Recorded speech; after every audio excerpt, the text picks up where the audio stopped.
Hello everyone, welcome back to Changfied YouTube channel, your trusted source for latest update across South Sudan and beyond.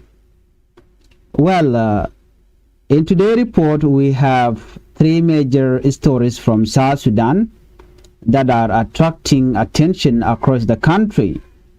In this report, we will begin with the ongoing Nasir court case involving allies of first Vice President Dr. Machar. We will then look at Vice President Taban Dengai return to Juba after spending several weeks in United States. And finally, we will discuss a deadly cattle raid in Jonglei State that left several people dead and injured. Before we proceed with these latest updates, I would like you to help the channel by subscribing, turn on the notification bell so whenever we upload a new video, you can be notified. Let's begin our report with Dr. Machar ally reject claim that he bought ammunition used in Nasir fighting.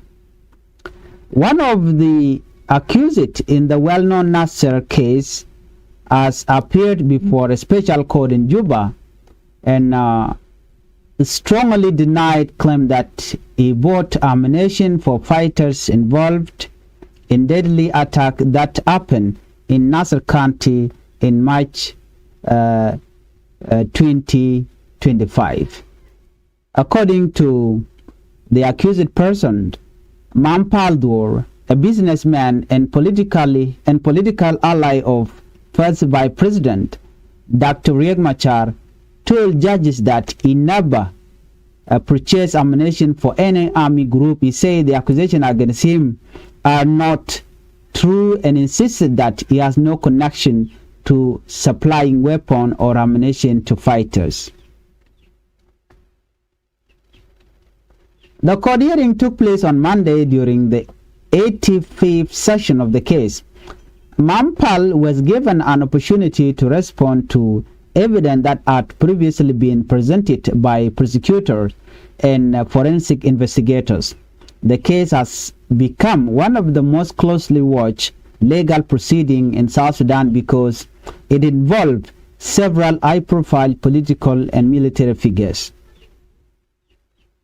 Earlier in the trial, a digital forensic expert from South Africa presented evidence that prosecutors believe linked some of the accused individuals to the violence that took place in Nasir County. During that presentation, the expert claimed that Mampal had access to information connected to the attack and may have shared sensitive details. According to this information, the expert also presented what was described as a WhatsApp message that allegedly contained a list of people killed during the fighting. Among the names mentioned was Y Army Commander Torgiletuan. Another piece of evidence shown in court included a money transfer record. Prosecutor claimed that 15,000 United States dollars were sent to a person in the United Arab Emirates. Investigator also presented image of ammunition for Kalashnikov rifles. However, Mampal rejected all these accusations. He told the judge that he never purchased ammunition and never helped any army group obtain weapons. He also denied claim that he shared information about the Nasir attack with other people facing charges in the same case. According to Mampal, he is a businessman and not an intelligence officer. He argued that no witness has appeared before the court to directly support the allegation made against him. The businessman further claimed that some of the messages presented as evidence were not genuine. He said the information appeared while his phone were already in the possession of investigators and questioned the reliability of the evidence. The court has postponed the hearing until June 10th, when judges are expected to continue listening to Mampal's statement and respond. The Nasir case remains politically sensitive because it involved several senior figures associated with the opposition movement. Among the accused is Dr. Machar, a major opposition leader and former rebel commander. Other individuals facing charges include political leaders, military officers, and civilians linked to the opposition movement. Prosecutors accused opposition forces and allied fighters of carrying out a major attack against a military base in Nasir County in March 2025. According to the prosecutions, hundreds of soldiers lost their lives during the attack, including senior commander David Majudak. Authorities also claim that military equipment worth millions of dollars was either destroyed or captured during the fighting. The trial continues as the court examines evidence and hears testimony from all sides before reaching any final decision. Before we move on to our second top story, I would like you to help the channel by subscribing, turn on the notification bell so whenever we upload a new video you can be notified. Let's move on. Vice President Taban Dengai returned to Juba after farming visit. In our second story, Vice President Taban Dengai has returned to the capital city of Juba after spending about 3 weeks in Unity State. According to his office, the Vice President traveled to Gwit County to inspect his farm and prepare for agriculture season. After arriving back in Juba on Monday, Taban encouraged citizens across South Sudan to make use of the current rainy season by increasing farming activities. He said agriculture remains one of the most important ways to reduce hunger and improve living conditions for families across the country. According to the Vice President also spoke about the connection between poverty and insecurity.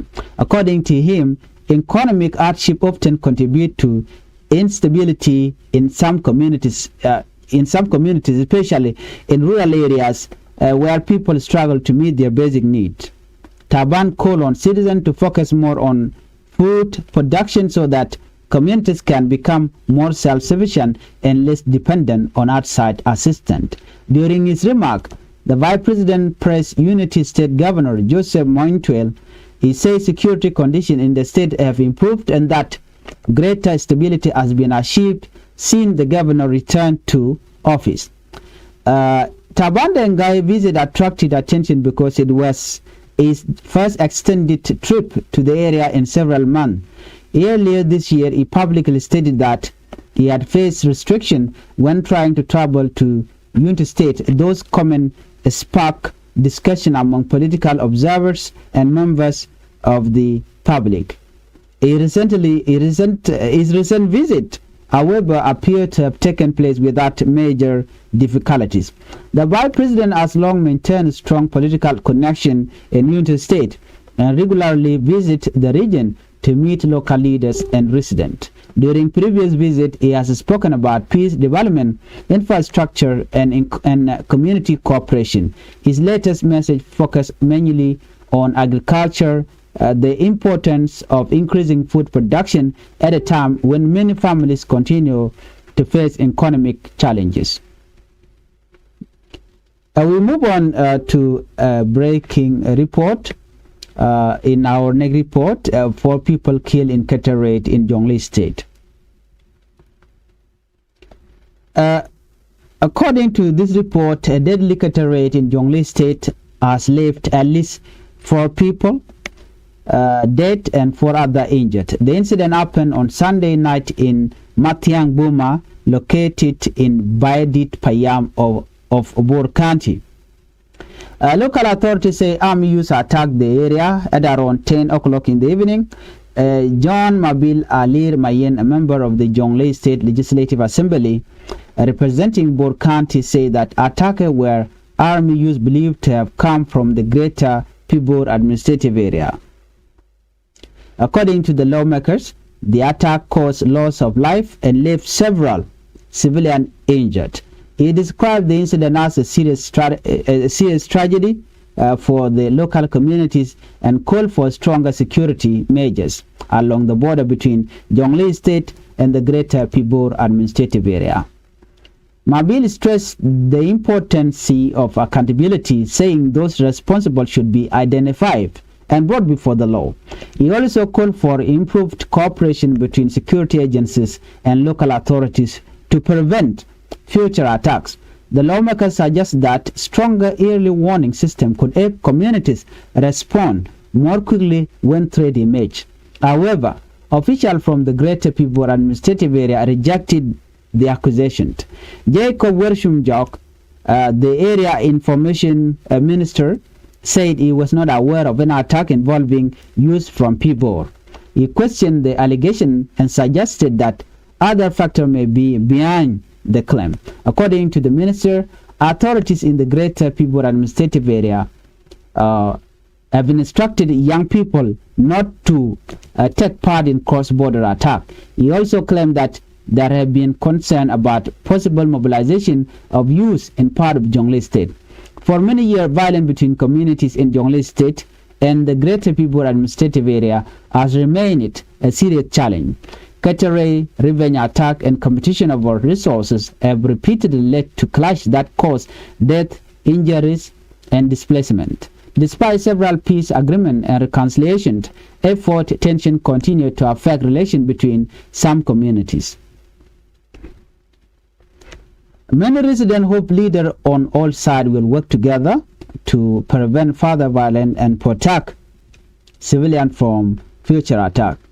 Well, these are the major development making headline in South Sudan today. The Nasir court case continue to unfold as judge hear testimony from key suspect. Vice President Tabandengai is encouraging citizens to increase farming and food production following his visit to Yunda State. Meanwhile, communities in Jonglei State are mourning after a deadly cataract claimed several lives. Thank you for watching Changfied YouTube channel. If you are new here to Changfied, I would like you to help the channel by subscribing. Turn on the notification bell so whenever we upload a new video, you can be notified. Let's meet on the next report.